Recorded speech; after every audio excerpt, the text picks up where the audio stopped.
Aujourd'hui, nous allons aborder l'adaptation culturelle et parler de ce que vous devez savoir maintenant que vous vivez aux États-Unis. Les États-Unis possèdent une culture diverse. On y trouve des personnes d'horizons très variés, de races, de religions, d'âge et de statuts socio-économiques différents.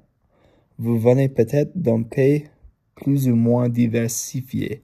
Vous avez peut-être vécu dans un endroit où vous étiez majoritaire ou minoritaire en termes de religion ou de race. Aux États-Unis, vous avez le droit de croire ce que vous voulez.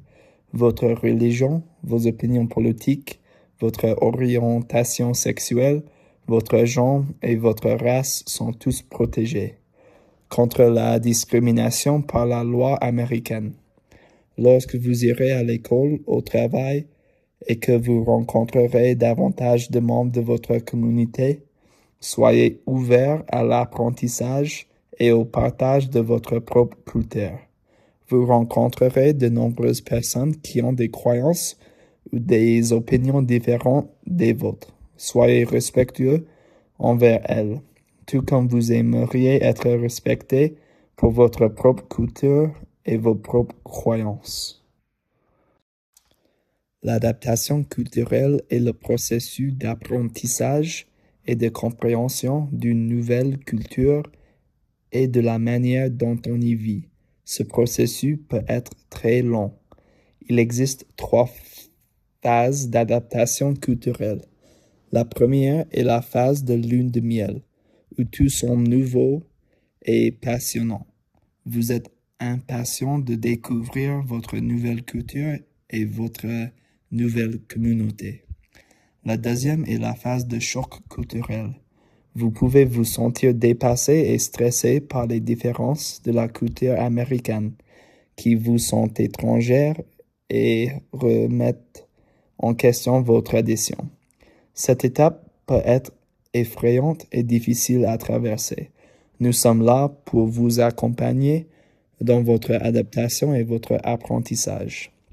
La troisième phase est la phase d'adaptation, où vous commencez à comprendre votre communauté et à vous y sentir plus à l'aise. Vous vous adaptez aux nouvelles traditions et aux nouvelles façons de faire. Vous êtes moins perturbé par les différences culturelles et vous acceptez davantage la nouvelle culture. Les changements culturels peuvent être bouleversants lorsque l'on s'adapte à un nouveau pays, une nouvelle langue et une nouvelle communauté. Vous pourriez ressentir le mal du pays, de l'anxiété, de la tristesse ou de la solitude pendant votre adaptation à cette nouvelle culture. Ces sentiments sont tout à fait normaux. N'hésitez pas à en parler à votre gestionnaire de cas s'ils deviennent trop difficiles à gérer.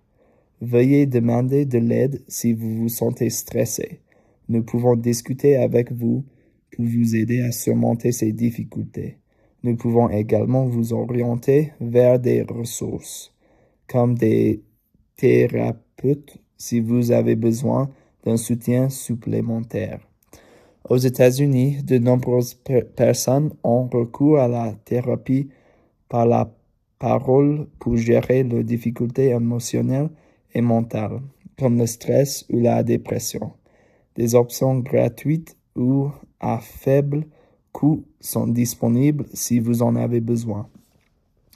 Il peut être très utile de parler de vos difficultés avec des professionnels formés pour vous accompagner dans ce domaine. Voici d'autres façons de faire face aux émotions difficiles. Construire un solide réseau de soutien composé de votre famille, de vos amis, de mentors, de votre communauté religieuse et d'autres réfugiés. Parlez régulièrement aux personnes qui vous soutiennent. Fixez-vous de petits objectifs qui vous aideront à progresser. Par exemple, apprendre 5 mots d'anglais par jour, apprendre à prendre le bus pour découvrir de nouveaux endroits, économiser un peu d'argent chaque mois ou vous faire un nouvel ami. Concentrez-vous sur ce que vous pouvez contrôler et n'oubliez pas d'être reconnaissant chaque jour. Maintenir et préserver votre culture d'origine est une partie importante de l'adaptation culturelle. Il peut être difficile de perpétuer vos traditions dans votre nouveau pays, mais il existe des moyens de les adapter et de les poursuivre chez vous. Votre culture est magnifique et peut être partagée avec les autres membres de votre nouvelle communauté, afin qu'ils apprennent de vous, tout comme vous apprenez d'eux. Voici quelques exemples de différences culturelles que vous pourriez rencontrer aux États-Unis. Styles parentaux et méthodes de discipline acceptées. Pratiques d'hygiène personnelle, entretien de votre logement en tant que locataire, relations avec les voisins, niveau sonore, respect du calme la nuit, comportement en public, fait la queue, respect de l'espace personnel. Nous aborderons ces points plus en détail. Les parents sont censés gérer le comportement de leurs enfants sans recours à la violence physique. Il est interdit de frapper ou de battre son enfant aux États-Unis. Seules les fessées sont autorisées et elles ne doivent jamais laisser de traces.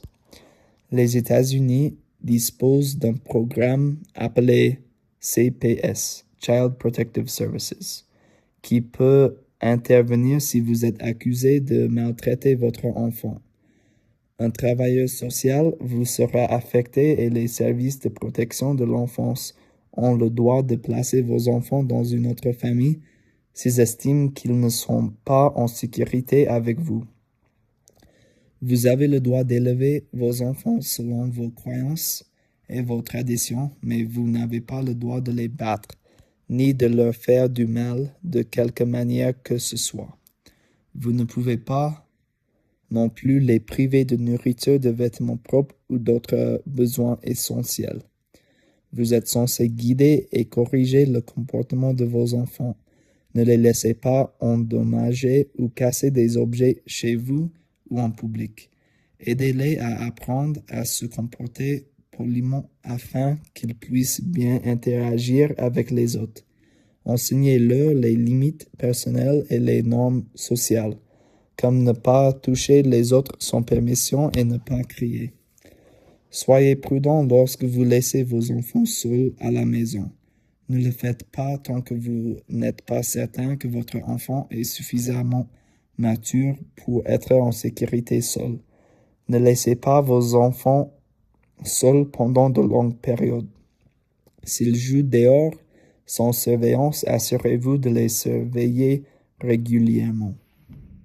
Avoir une forte odeur corporelle ou une mauvaise haleine est mal vu dans la culture américaine. Il est attendu de chacun de maintenir une bonne hygiène personnelle, ce qui signifie se doucher ou prendre un bain régulièrement, porter du déodorant et des vêtements propres. Nous nous brossons également les dents matin et soir avec du dentifrice pour avoir des dents et une haleine propre. Cela contribue à contrôler les odeurs corporelles. En tant que parent, vous devez veiller à ce que vos enfants maintiennent une bonne hygiène personnelle, en vous assurant qu'ils se lavent régulièrement, se brossent les dents tous les jours, portent des vêtements propres et utilisent du déodorant s'ils ont 11 ans ou plus. En tant que locataire aux États-Unis, vous vivez dans la propriété de quelqu'un d'autre. Vous devez la maintenir propre et en bon état. Si vous ne le faites pas, vous pourriez devoir payer des frais à votre propriétaire pour les dommages causés lors de votre départ. Vous pourriez également avoir des problèmes d'infestation d'insectes ou de rongeurs si vous ne maintenez pas votre logement propre. Maintenir votre logement propre signifie balayer et laver ou aspirer les sols régulièrement et nettoyer régulièrement les appareils sanitaires de votre salle de bain, baignoire, lavabo, toilette. Nettoyez régulièrement votre cuisine y compris l'évier, les comptoirs, le réfrigérateur, le micro-ondes et les sols. Et ne laissez pas la nourriture à l'air libre pendant de longues périodes. Nettoyez immédiatement les éclaboussures, sortez les poubelles chaque semaine. Ces gestes garantiront que votre logement reste exempt de parasites et minimiseront les frais éventuels lors de votre départ. La dynamique familiale peut changer à mesure que vous vous adaptez à la vie ici. Par exemple, les deux conjoints pourraient devoir travailler alors qu'auparavant un seul travaillait à l'extérieur du foyer. Vos enfants pourraient apprendre l'anglais plus rapidement que les adultes, ce qui pourrait vous amener à dépendre davantage d'eux. Votre façon d'élever et de discipliner vos enfants pourrait changer à mesure que vous vous conformez aux lois américaines et aux normes sociales. Chaque conjoint a le droit d'être traité avec respect et de se sentir en sécurité chez soi. La violence conjugale est illégale aux États-Unis. Vous pouvez être arrêté pour avoir frappé ou blessé votre conjoint. Le numéro d'urgence à composer aux États-Unis est le 911. Aux États-Unis, la violence domestique est absolument intolérable. Si vous appelez la police pour signaler des violences conjugales ou des maltraitances envers un enfant, votre appel sera pris au sérieux et les forces de l'ordre interviendront pour assurer la sécurité de votre famille. Elles ont le pouvoir d'arrêter toute personne qui commet des violences physiques. Elles peuvent également retirer la garde de vos enfants si elles estiment qu'ils sont en danger. Si vous êtes arrêté pour violence envers votre conjoint ou vos enfants, vous devrez comparaître devant un tribunal et un juge. Cette procédure peut être coûteuse et longue. Elle aura des conséquences sur votre capacité à travailler à subvenir aux besoins de votre famille. Dans ce cas, vous aurez un casier judiciaire pour violence domestique. Ce casier aura un impact négatif sur vos chances de trouver un emploi ou d'obtenir un logement. L'association Utah Valley Refugees peut vous mettre en contact avec les ressources nécessaires pour vous aider à gérer votre colère et autres émotions fortes. Soyez prudent quant à l'intervention de la police et essayez de résoudre vos problèmes en privé, sauf si vous êtes en danger. La meilleure façon d'éviter les problèmes avec la police et la justice est de prévenir la violence. Exprimez-vous avec des mots pour résoudre les conflits. Si vous avez des difficultés, demandez de l'aide à votre référent. L'apprentissage de l'anglais est essentiel pour une intégration culturelle réussie. La capacité à communiquer avec votre nouvelle communauté vous aidera à vous sentir plus connecté et intégré aux États-Unis.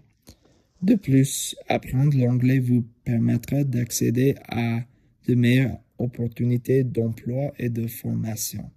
La plupart des universités et des écoles professionnelles exigent une compréhension de base de l'anglais pour pouvoir s'inscrire à leur programme. Veuillez accorder une grande priorité à l'apprentissage de l'anglais si vous ne maîtrisez pas encore la langue.